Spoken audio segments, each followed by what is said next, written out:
the Manhattan DA's office, where it showed that African Americans and Latinos were more likely to get higher plea bargains.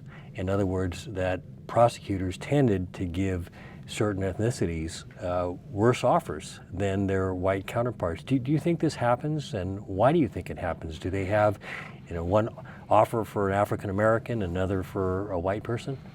Back in the 1980s, when Congress authorized the federal sentencing guidelines, one of the big arguments behind the notion of having strict guidelines that constrain the sentences that judges will be able to give out at the end of a case was that racism seeps into the system in lots of places. It seeps in through prosecutors' eyes, seeps in through judges' eyes. I think what Maitreya was just suggesting is true, that people look at people who look like themselves and see less criminality than when they look at people who don't look like themselves. Unconscious racism is a fact. It seems to be pretty clearly demonstrated. There is racism in the system. That's not an argument, though. It's not an argument that persuades me that plea bargaining is the problem, because jurors are people too, and jurors carry their prejudices into a trial just as prosecutors carry their prejudices into a plea bargain. And when a defendant of color looks at what his chances are going to be after a plea where he can control the sentence, or after trial where he can't, and he knows what stands between him and that post-trial sentence is a jury who doesn't look at all like him, it's not an irrational choice on the part of that defendant to say, I'd rather take some control and get a lesser sentence now. It's especially not irrational when the evidence is very strong. And in most cases that go that far in our justice system, the evidence is very strong. There are aberrations, there are perversions of justice, but most of the time when prosecutors make the decision to take a case through to trial, it's because the evidence is pretty strong. Do we want plea bargains to be consistent? I mean, should they be, like for a certain type of case, you should get a certain offer and that's the way it should be? Or should it be more individualized? It should be consistent in the sense that if it varies from person to person, it does so for a good reason. Not because of the color of somebody's skin, not because of whom you know or where you grew up, but because of the crime you committed and the likelihood you have of being a reformed person at the end of your sentence.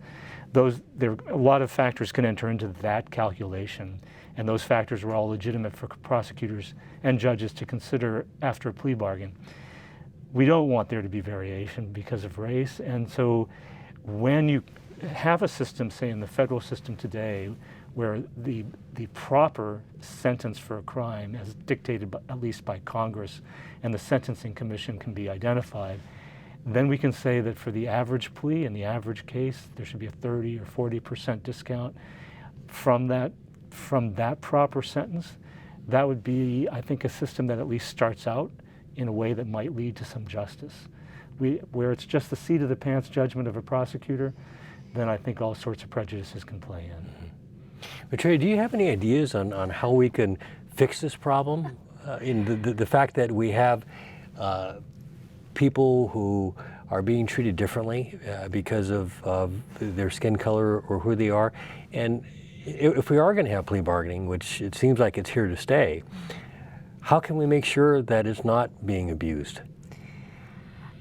I think everything comes down to cognitive bias. If you're going to be talking about the disproportionate impact of some on plea bargaining, then there's so many different aspects to this. In terms of innocent people, guilty pleas are a huge problem in the sense that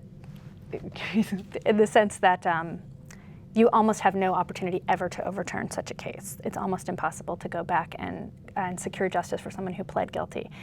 In terms of preventing people from pleading guilty wrongfully, then we need well-resourced defense attorneys and well-educated prosecutors and best practices among police officers. They need to use proper eyewitness identification procedures. They need to record interrogations.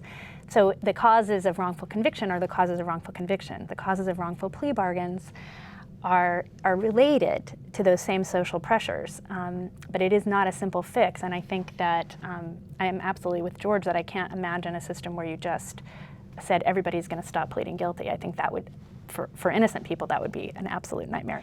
Jury trials where we see that the defendant was innocent and got convicted ordinarily have terrible evidence of guilt. Very little, very shoddy, and it's a matter of how the case was done that resulted in a person getting convicted. And you can't see that when they've pled guilty. Thank you for being on the show, Maitreya. Thanks for having me.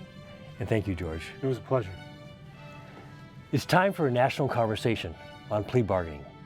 We need to break from our resigned acceptance of coerced guilty pleas and unjust convictions as a necessary evil in an overburdened system. Our constitutional rights are worthy of protection, and that includes the Sixth Amendment right to trial. We'll see you next time on Justice Matters.